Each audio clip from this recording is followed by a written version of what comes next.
On March 9th, I will be hosting my last Theory episode, at which point I will be handing off the channels to someone else.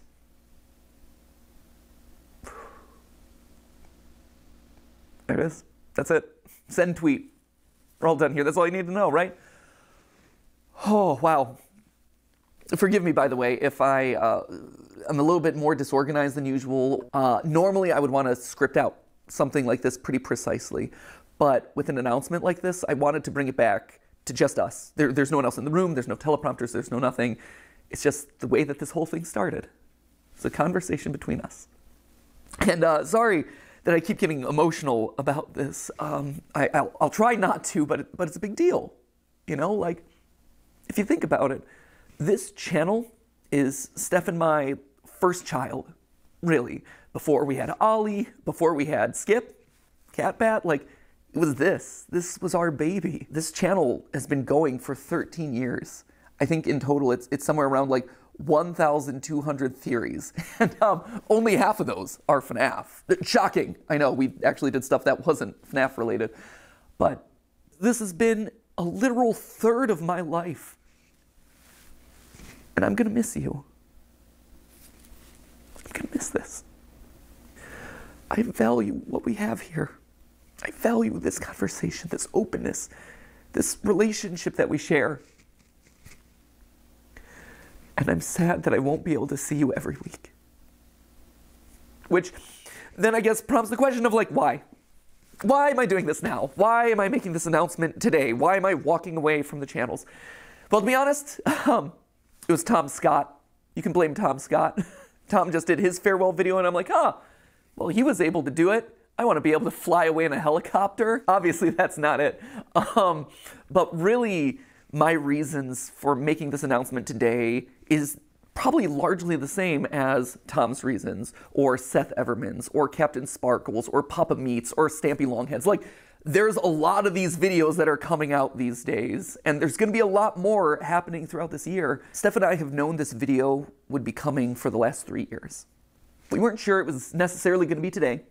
We didn't know exactly when it would fall, but we knew it was going to happen eventually. That's why over the last couple years, we've been staffing up so much. That's why we partnered with a larger company to help run the channels. That's why we've been spending so much time outside of this box, training up the team to make the best videos that they can. Because we knew that we couldn't do this forever. We knew that, honestly, we didn't want to do this forever. For as much as I love you, and I love overthinking things, and I love theorizing, I don't love late nights. I don't love the fact that Steph and I have been work first for over a decade, where I'm sitting down at dinner with my best friend, and we're talking about business logistics. Or we're talking about animatronic toes. I miss the days where I could just sit down on the couch with her and play video games, and it's not for content. Or I'm playing a game and I'm not thinking about what theories are gonna come out of that. I miss it. And so that's a big reason. That was a big one right there. But also just the internet's changing. My life has changed in the last 13 years. I mentioned Ollie before. He's the coolest little dude, and he's getting older by the minute. And I watch him, and he has so much fun, and he is so much smarter than I was when I was his age. He also probably knows the FNAF lore better than I do, which is a problem that I should probably address at some point. But honestly, I want to be able to spend more time with him. Another sad fact of the matter is I'm getting older. I'm 37 now. The other day, I actually had to Google my own age. And you know that when you have to start like doing math in your head to calculate how old you are over the hill, my friends. Though to be fair, to my credit, I think I'm like the only 37-year-old out there who has an unironic appreciation of Skibidi Toilet. Then again, maybe that's the problem, right? Like, maybe that's not a good thing. And honestly, because this is all about us being honest, there is a bit of a selfish side to this. When you think about it, there's only really 2 ways to step away from a YouTube channel. You either just decide the day that you stop uploading and you're like, I'm done, or you just keep uploading videos from now until the heat death of the universe, and you watch as your relevance slowly dies or your passion slowly dies. And for me and my journey in this place, I always wanted to go out on a high note. And when you stop and look at the last year, this has been the best year in the theorist lifespan ever. Like, no joke. It is our highest view year. It is the year where we launched Style Theory and immediately put our foothold in a brand new space, and that took off, and now we're one of the top style and fashion channels on YouTube. And that kind of completes the trifecta. Demand for energy is growing, and so is the need for American.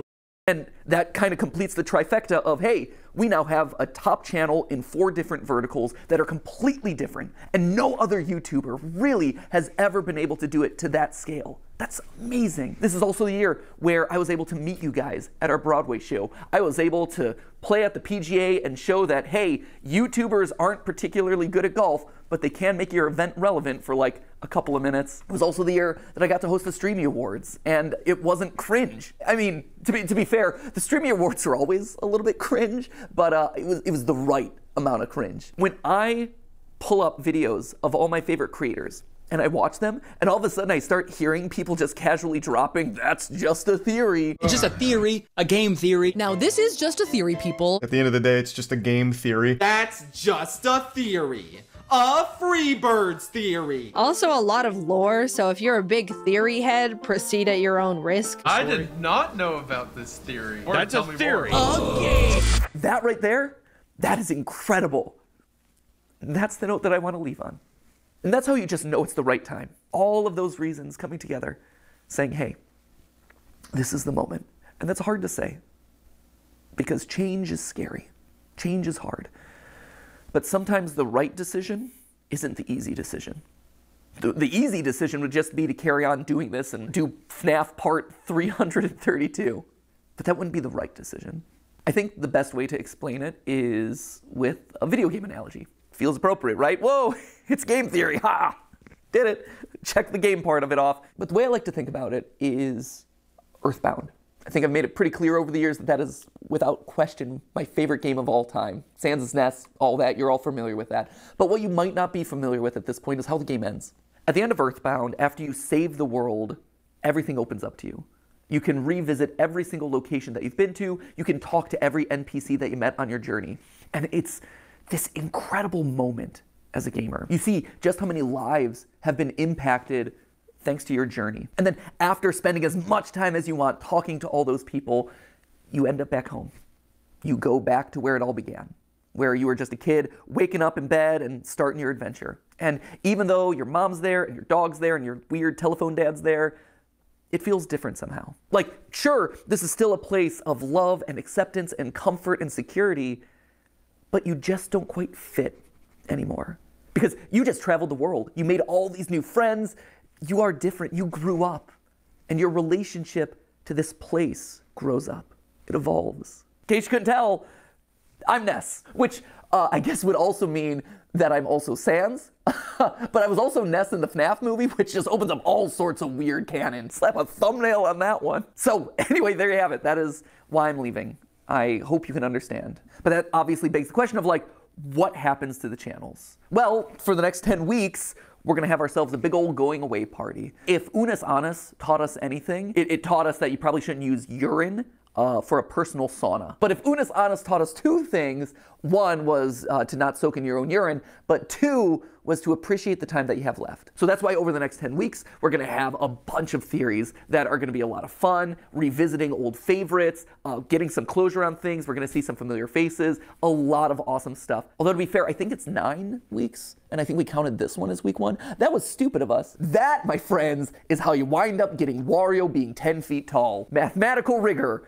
Should have double-checked the numbers. So I have 9 theories left on each of the channels, but we're gonna call them MatPat's Final 10 because that just sounds better. At which point then on March 9th, we're gonna have that big going away celebration, MatPat's Final Theory, and I just dust away. I stand astride my Music Man and I just whip a Nene off into the distance. But then something special happens. Do the channels go away with me? No, actually. I've always thought that anyone can be a theorist, right? If you are passionate about a topic and you love to overthink it and over-research it, then congratulations, you're a theorist. And that could range from, hey, I have family recipes that I'm constantly looking to refine, to, hey, I want to create the perfect fantasy sports team. Because here's the thing, sports pros, at the end of the day, if you are in the statistics and numbers and doing calculations to see if your team won or lost, you're just playing a glorified Dungeons and Dragons game. Hate to break it to you, you're one of us, my friends. And sure, game theory is a format that I created. It's a show with this very excitable host who makes a lot of cringy dad jokes and says the word lore a lot. But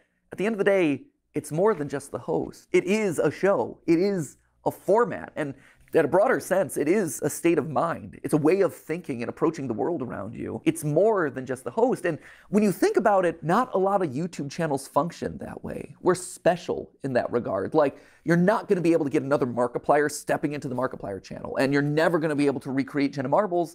And to be honest, you're never going to get another MatPat either. But you can have another game theorist. You can have another film theorist or food theorist or style theorist. I think in a lot of ways, we almost function kind of like the Doctor Who of YouTube, where as one host fades away, a new one kind of respawns in their place. And they're able to put their own unique spin and flavor on the format and make it their unique thing. You have eras of the different theorist channels. And so, you know, my era is fading away and someone new is coming in. Maybe this is the David Tennant to Matt Smith transition, right? That was good, solid series of episodes right there. So who then is going to be taking over the channels? Well, I don't know if you've noticed this, but fewer and fewer of the words that I'm saying in any given episode are actually mine. If you go down to the credits, you can actually see in the description that there are certain names that have been appearing more and more frequently. Like, yeah, I'm listed on every single one as the writer because I touch every single script, I polish it into my voice, but in all honesty, the bulk of what I'm saying is coming from someone else. It's their research, it's their work. Why should they have to filter their creativity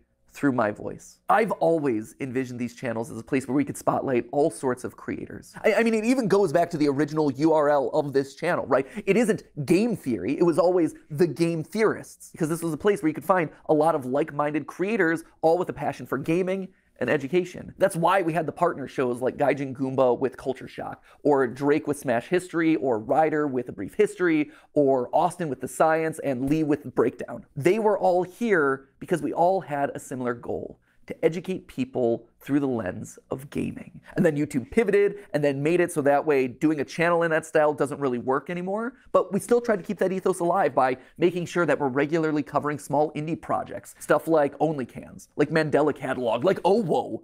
OWO? See? I learned. But if we're doing that for all these other creators, why aren't we doing it for the creators on our own staff who have been in the trenches doing the research, writing these words to deliver to you over the last couple years? I have been fortunate. I have been so blessed to have this platform available to me that you've given me over the last 13 years. But I think now it's time to pass it on to the next generation.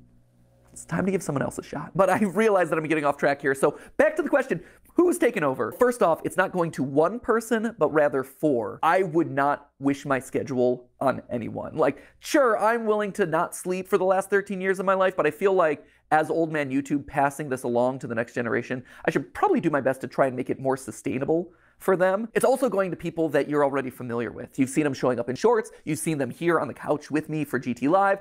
You've sometimes seen them washing their hair with me in my own shower. Don't read too much into that, but it is accurate. Most importantly, though, they're each an expert in their own individual subject matter, and they've been spearheading the creative of the channels for the better part of the last year. And I think what's maybe the most fascinating about all of this is that each of the 4 of them come to us from a completely different angle. You know, so for instance, you have Lee, right? Lee's gonna be taking over film theory, and Lee has been with us for 10 years. 10 years, it's crazy. I believe he was actually editor number 3 for the channels. We had Ronnie, and then we had Ryder, Foot of a Ferret, and then we had Lee. I think his first theory that he ever worked on was Rosalina's Peach's daughter, Peach is Dead, one of my all-time favorite episodes that we've ever done on the channel. And over time, he rose up. He had his own show on the channel here. He had Breakdown, which were these just beautiful documentaries that were edited in such an incredible way And since then, he's been spearheading a lot of the creative on both the writing and the visual side. And then, of course, you have Amy over on Style Theory.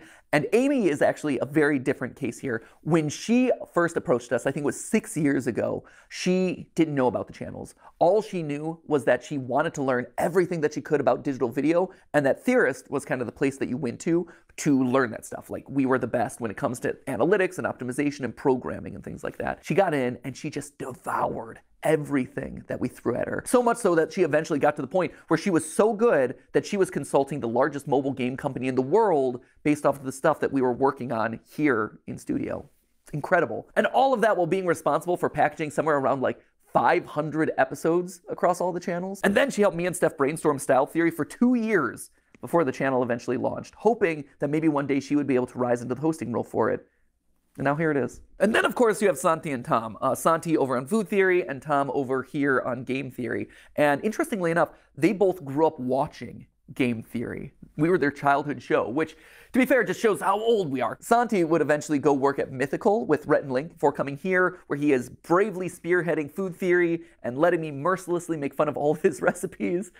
He's much better than I give him credit for. I just like giving him a hard time. And then Tom, he worked at Disney and Fox, but he knew all along that he wanted to be here, right? Like, this was his aspirational goal. He wanted to write here. He emailed us a cold email outreach. We just miraculously saw it, decided to audition him, and he crushed it. His first episode that he worked on was actually watching every single installment of the Pokemon anime to calculate Pikachu's level. And to be fair, that was his pitch. Like, I have asked people to do some crazy things in the past, but not even I'm that brutal. Like, you can only watch Team Rocket blast off so many times, but he's like, this is an episode I'm passionate about. I think I'm gonna knock it out of the ballpark, and I'm gonna show you how committed I am.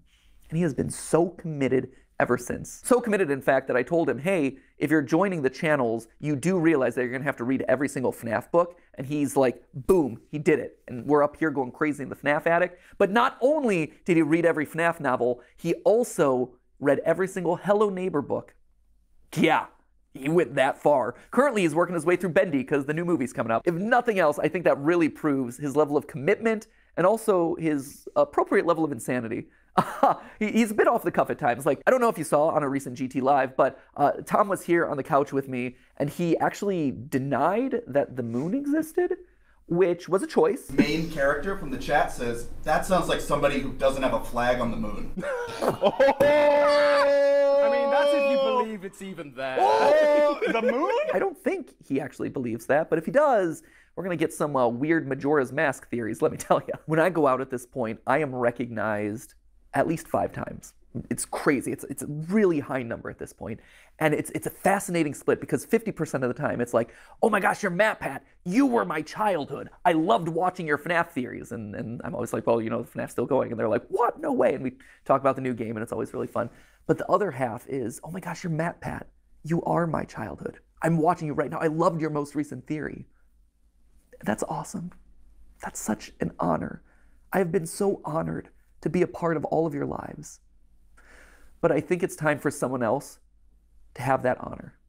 I think it's time for someone else to get to ruin some childhoods. And that just kind of leaves us with one final question, right? Which is, what about me? You know, where do I go? Do I just retire to a beach somewhere? Do I whip a nene off into the distance? No. I'll still be here. Obviously, first off, we've got our final 10 episodes, like I said, so that's, well, it wasn't 10 episodes. However many episodes are left between now and March 9th, we got those. I'm going to be on GT Live from now until the foreseeable future, probably until the end of the summer. That feels about right. And then we have the big going away video on March 9th. After that, I, stand aside as Santi, Lee, Amy, and Tom step up and take over the hosting role. But I'm still going to be here. I'm still going to be alongside the creative directors talking about programming, brainstorming ideas for upcoming episodes. That's awesome. I love that. I don't want to give that up. But the other cool thing about this is that it opens up the door for me to turn the script. For the last 13 years, I've been commenting on other people's IP, but now that I'm stepping out of those roles, I get to create the IP. Still as a part of Theorist, but I get to create things that are going to challenge those new hosts of the channel. Things that I've had in the back of my mind from years of studying media that I can now make a reality, and the channels can comment on them. Things like, for instance, I have a lo-fi mystery series that I think you're really gonna dig. It's basically like if you took a lo-fi channel and applied an ARG narrative to it, it becomes lore-fi.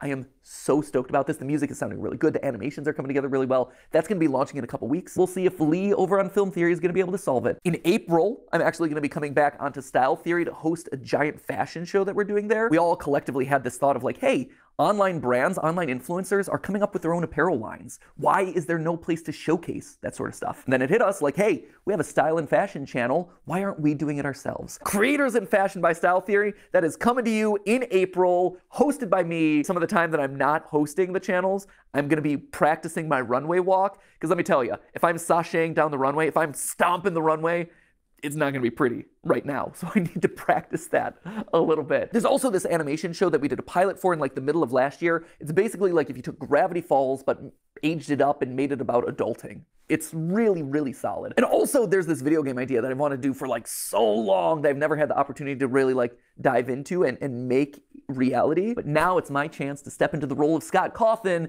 and challenge the new game theorist. There's always been the memes about are Scott Cawthon and I the same person? Not yet. But who knows, maybe starting later this year. And those are just the immediate things that I have on my to-do list because I want to make fun, cool things for you. And even if it's not a weekly episode, I still want to give those things to you because I think you'll like them. You matter to me. You are so important to me. Every single one of those people who stop me on the street, it's an honor, right? It's interesting. Because of this whole transition, I've been thinking a lot about my time on these channels and the evolution that we've gone to together. In the beginning, right, I was kind of like the edgy older brother where I would talk about like, oh, did you know that Link is dead? And let's make some boob jokes. And then at a certain point, I evolved into Dad Pat, right? I became a little bit more mature. I had the team around me. I had to be more careful about who I was saying was dead on a regular basis. Instead of talking about boobs, I ended up talking about Luigi's bulge. That felt like the right decision. At this point, I think I'm kind of evolving into a Grandpa Pat, you know, for lack of a better term. And just like your grandparents, hopefully cool grandparents, but just like a grandparent, you know, you don't get to see me all the time. And I don't get to see you all the time. And maybe we call and talk to each other every once in a while. But at the end of the day, that grandpa loves getting to see you. Maybe he shows up at a special event. Maybe he shows up at a holiday. Maybe he shows up at the Theory Wear fashion show. Who knows? But he so looks forward to seeing you. And the love that he has for you, it doesn't go away.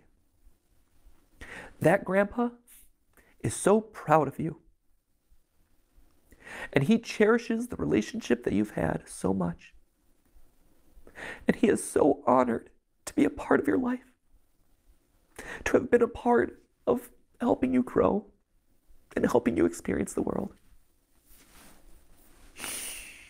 And he looks forward to seeing you at the next event. And if you see him on the street, we'll hang out. And hopefully he brings you cool, fun gifts. I know this is going to sound cheesy. And I know the internet will probably rake me over the coals for crying for one, but I love you guys. I do. You're not just numbers. You're not just ad impressions. You're not just merch sales. What you have done for me, and from everyone I talk to, what I've done for you is special. It's special. When I was in middle school, I had this goal of making the world a better place because I had been a part of it. It didn't have to be big. It didn't have to be curing cancer. But I wanted there to have been a ripple impact just because I was there. Butterfly effect and all that. We've done it. I think we've been able to achieve something great here. You have taken me on the wildest, craziest 13-year ride of my life. And I'm so grateful. So, Grandpa Pat is going to sign out now. And I'll be around for a couple more weeks. I'll be living around the house for a while. We'll have a big family reunion celebration. Then I'll go off to my little shack in the woods, my retirement home down in Florida, and I'll pop in every once in a while. Anyway, at this point in my notes, I had it written that we're going to start a countdown clock of that like final 10 episodes, final 9 episodes. So start that. I don't know what it's going to look like yet. Hopefully the editors don't rip off Unis Annus too much. If they do, I hope they change it. And with that, I'm going to say, for one of the final times, not the final time, but one of the final times, as always, my friends, remember, it's just a theory. A game theory. Thank you. Thank you for watching.